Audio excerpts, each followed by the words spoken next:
the In Conversation podcast series, with author Nigel Beckles.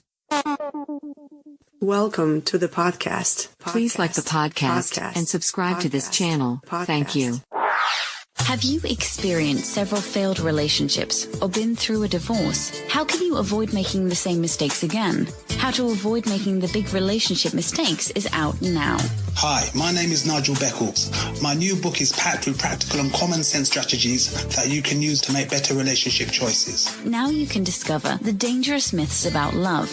If your relationship expectations are realistic, why you could be falling in love for all the wrong reasons. How to avoid making the big relationship mistakes. It's a book that could change your life. Available from amazon.co.uk. Kindle version also available.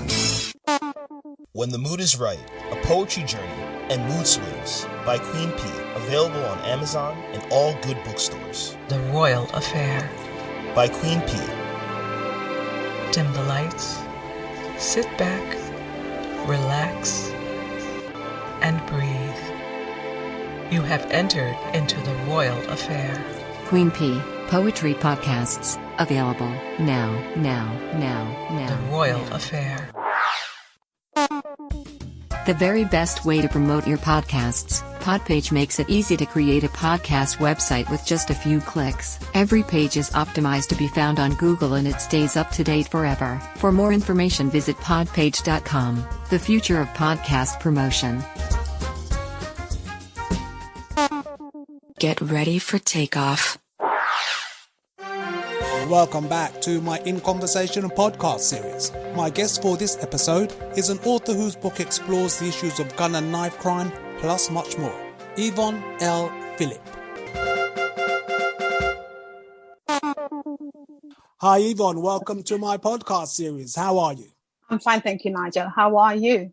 I'm very well, all things considered. So where do you live at the moment? I live in Ilford. So where did you grow up and what was it like? Well, I was born in Guadeloupe in the West Indies, but only spent about 3 years there. Then I went to Dominica. My parents are Dominican.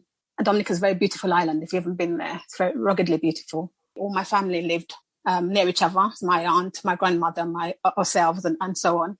I admired my grandparents who passed on lots of traditions in Dominica.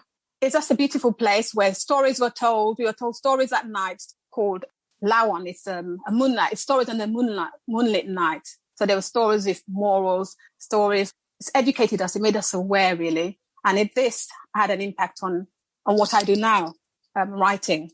So how old were you when you came to the UK? I was about 14 when I came to the UK. I lived in Stratford, in East London. I grew up in East London. I lived with my mother. So, she's a single parent. But my mum was very hardworking. She motivated us so much. She taught us a lot. She worked hard because there were 6 of us. One of us, my sister, sadly passed away. So the book is dedicated to her. But my mum really did a lot for us that made us very strong. She was a very strong person and she made us the way we are, really motivated, really energized, wanting to achieve, wanting to learn. We are a strong family who love and care for each other. Well, I understand you have a degree in nursing. Why did you choose that area of work? Nursing. Yes, I have got a degree in nursing. I, as a child, wanted to be a nurse. I wanted to be a midwife and I wanted to be a public health nurse, which is a health visitor here. And actually I have achieved those.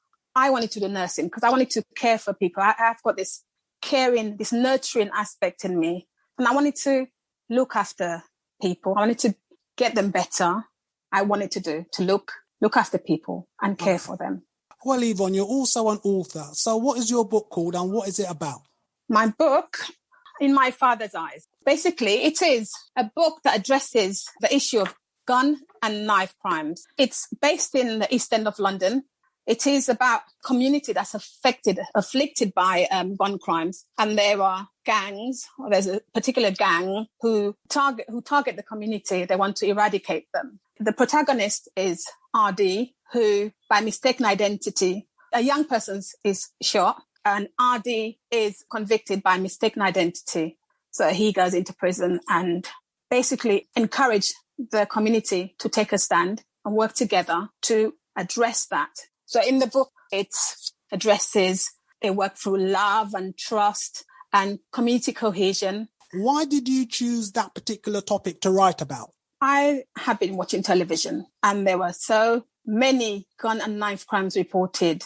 Gun and knife crimes had reached unprecedented levels, and I was really quite concerned about the young people and what's happening to them. I felt that it was important to address the issue of gun and knife crimes, to raise awareness about gun and knife crime, and to encourage young people basically to reflect on their lives, reflect why they carry knives and guns, think about the consequences of their actions. Why do they do it? What can happen when they do it? What are the consequences for the bereaved who's going to have a long life of pain and sorrow? And I wanted to basically empower young people to make changes, to take a stand really and change their behavior if they do carry knives. So just basically hoping they will read the book and will be educated about the issue of gun and knife crime and to make changes, empower themselves to make changes in their lives. So what do you think of the police policy regarding stop and search? Stop and search.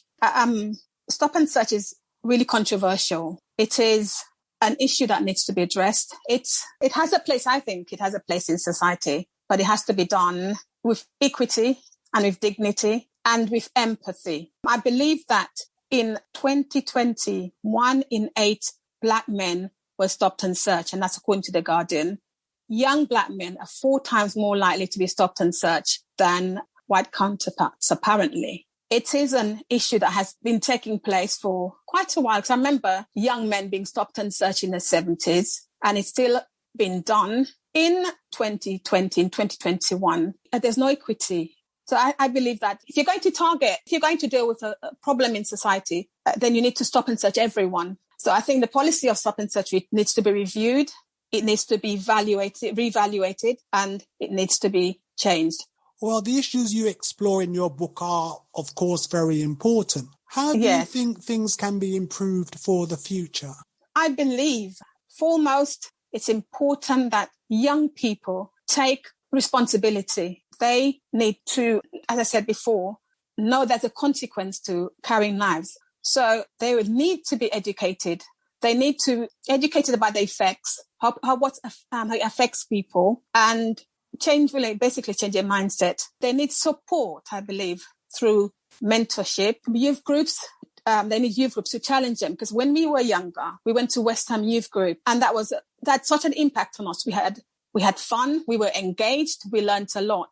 I think youth groups need to be more youth group to challenge and to educate and to focus young people. In my book, I address intergenerational work. I think us as a community need to be more compassionate. We need to talk to young people, advise young people, because young people are going through so many challenges in this present current of COVID, of lockdown. So they need to be educated. Government needs to take responsibility. The government needs to take responsibility. The government needs to make sure that provide resources for young people, address the issues of poverty, because poverty has a really great impact as well on gun and knife crimes. I believe young offenders there might need to be a system for them when they've offended to be re-educated. And we as a community need to work together as a multidiscipline, education, social, police, mentor. There will need to be more mentorships as well.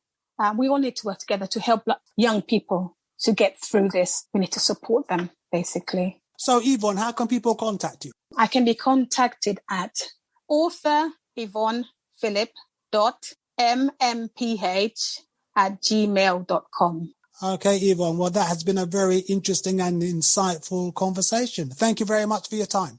Thank you very much. Thank you for having me. Thank you so much. Thank you for listening. Please like and subscribe. Another In Conversation podcast coming soon.